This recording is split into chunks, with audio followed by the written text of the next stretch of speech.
কয় গোল্লা? এই বেড়ার দেখি তো দোকানদার তেলে বেগুনো গরম, এই বেড়া তোর 14 গোষ্ঠী উদ্ধার করে ফেলবো, তুই বহুত বড় ছাতা, তুই বেড়া বেশি টাক বাস, তুই সিটি, তুই খারাপ, তুই বাটপার, তুই আমার 4 বছর পর্যন্ত ঠকাইতেছস, তোর সানা লইতাম না, তোর সানা তোর ইন্দি ডিম বেড়া ইকে যা কই। এমন ভাবে গালি গালাজ করতেছে ও কইতে বাসায়, ওই বেড়া থব্দ হইয়া দাঁড়াই গেছে, মানুষজন জমাট হয়ে গেছে। মানুষগুলি বলে দোকানদার ভাই আপনি এমন করে সিলে সিলি করে, কারে সুরের ঘর সুর, আমার সে সাইনা দে ডেলি 4 কেজির জায়গার মধ্যে 600 গ্রামই নাই, কি আমার কষ্ট দিতেছে, 4 বছর পর্যন্ত টকাইতেছে, আজকে তার লাভে আসলে সুদে সব কিছু হিসাব করবো, দেখ কে দিতে হবে, তোর সব হিসাব দিতে হবে তোর আজকে। সবাই ঠান্ডা করার পরে এক লোকের দোকানদারে কয় ভাই একটু দাঁড়ান, এবারের কথাটা একটু শুনি, উনি কি বলতে চান। তখন সানাওয়ালায় বলে ভাই বিচার কিন্তু আপনারাই করেন, আমার কোনো সমস্যা নেই, উনি তো এতক্ষণ আমাকে যা মন চায় বললো, এখন আমি একটু কথাটা বলি। বলে কি বলেন? বলে উনি আমি যে ওনারে 4 কেজি করে প্রতিদিন সানার গোল্লা দিই, 400 গ্রাম উনি কম পাইছে, এটা যদি আমার দোষ হয় আপনারা আমাকে বিচার করবেন, আর যদি ওনার দোষ হয় ওনার বিচারটা আপনারা করবেন। বলে আমার কি দোষ?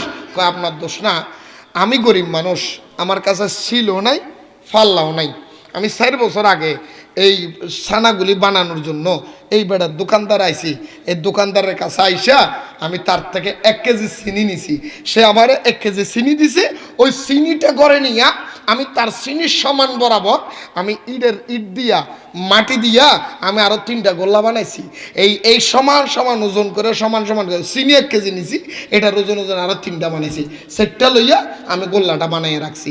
এখন ওই বরাবর উনি আমার যে চিনি দিছে এই ওজন করে করে এই ওজন বরাবর করে আমি গোল্লা গোল্লা বানাই তারে দিয়ে যায়। তুই আসলে কি আমার গোল্লায় ছোট নাকি উনি চিনি দিতে আমার কম দিছে?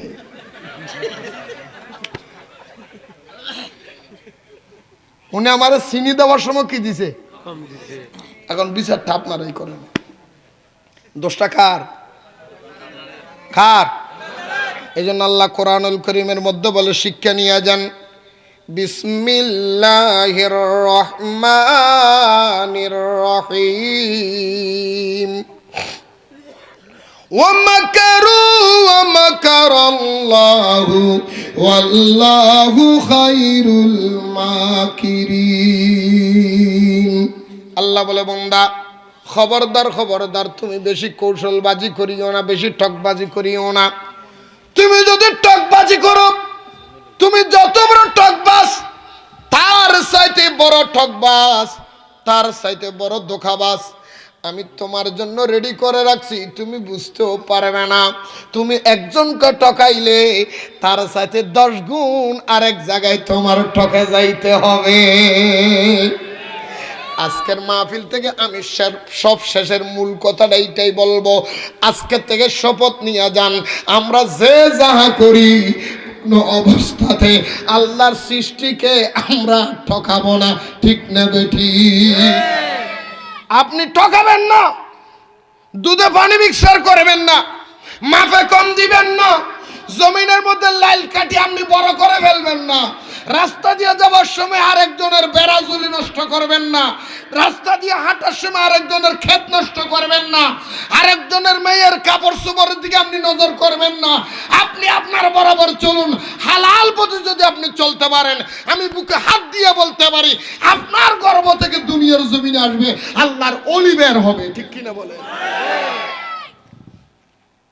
হাইওয়ে হারাম, মারি দড়ি সিটি বাটফারি করে, সিটারি করে, মাফে কম দিয়া, দুশ্মনী করে, বাটফারি করে, চিল্লাইয়া, ডাকাতি করে, চুরি করে, মিক্সার করে, 2 নম্বরই করে টাকা কামাইয়া যে সন্তানের আপনি মানুষ করবেন, যে বউয়ের আপনি গলার মধ্যে স্বর্ণের হার কিনে দিবেন, কয়দিন পর আপনার সন্তানেই বলবে আমার আব্বা আমার জন্য কিচ্ছু করে নেই, তুমি আমার জন্য কি করছো? ছেলে আপনার কথা শুনবে না, মেয়ে আপনার কথা মানবে না, আপনার স্ত্রী আপনাকে বলবে তোমার ঘরে আসে আমার জীবনটা শেষ করে দিলাম। তখন আপনি বলবেন আল্লাহ রে, সারা জীবন মাটি কার জন্য করলাম? আল্লাহ তোমাকে উত্তর দিবে, স্ত্রীর মুখে যে খাবার তুমি দিয়েছো হালাল দাও নাই, সন্তানের মুখে যে হালাল রিজিক দিয়েছো সেটা হালাল দাও নাই, তার শরীরে হারাম রিজিক দেওয়ার কারণে ওই সন্তান হারাম হালাল বুঝে না, ওই সন্তান তোমার অবাধ্য হয়েছে একমাত্র তোমার কারণে। কথা মনে থাকবে?